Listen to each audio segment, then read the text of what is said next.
Hey guys, welcome back to a new video. So today I'm going to show you a really quick and easy way to add some low end to your bass drum. So what I've got here is just a little groove that I recorded, and for demonstration purposes I've basically taken out all the low end.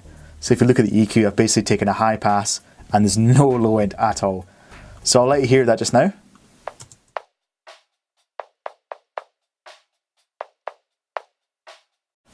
So that's the bass drum, no low end at all.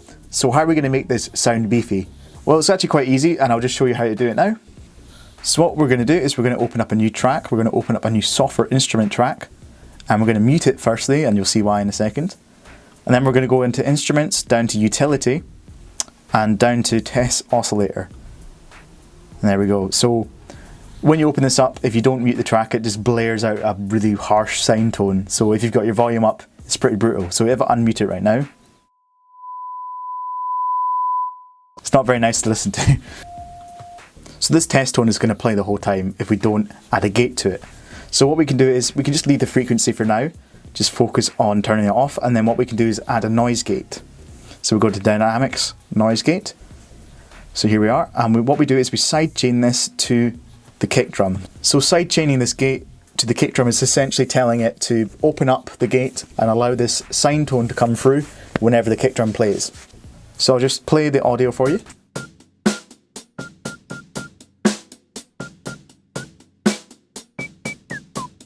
So I've kept it at a high frequency so you can actually hear how it's activated when the kick drum plays. So just mess around with the threshold until you can get it so it's just the kick drum that's actually triggering that gate.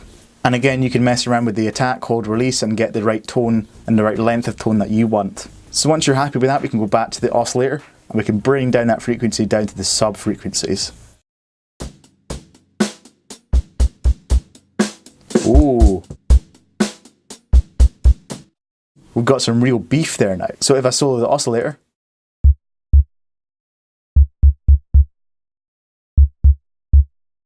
I've just added a bit of release so it's not as a tight and isolated sound, it's a bit more oomphy and roomy. So we've got a really nice low tone, and that's only playing with the kick drum. So basically when we layer that with the kick drum, so if you compare what we had at first to what we have now when we add that oscillator,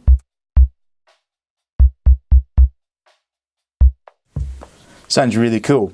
So once you're happy with your selection, what you can do now is just highlight the track the oscillator's on, press Command E, so this is going to export it to an audio file, and just click Add Resulting File to the project browser, press Save, and then if we go to the right, it'll be right at the bottom here, Sub. Perfect. So now we've got this as an audio file.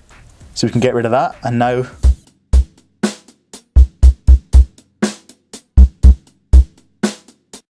we've got a nice beefy kick drum, and it sounds really subby. And you know, if you heard this initial kick drum, you'd think that's totally useless, but if we add a test oscillator and bring it down to the sub region and gate it with the kick drum, you've got yourself basically a DIY digital sub kick.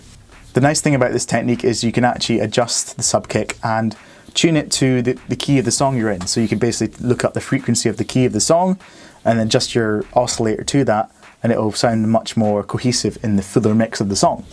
Anyway, I hope you enjoyed this little tutorial. Hope it wasn't too quick or anything. If you've got any questions, feel free to ask them, and I hope to see you next time. Take care.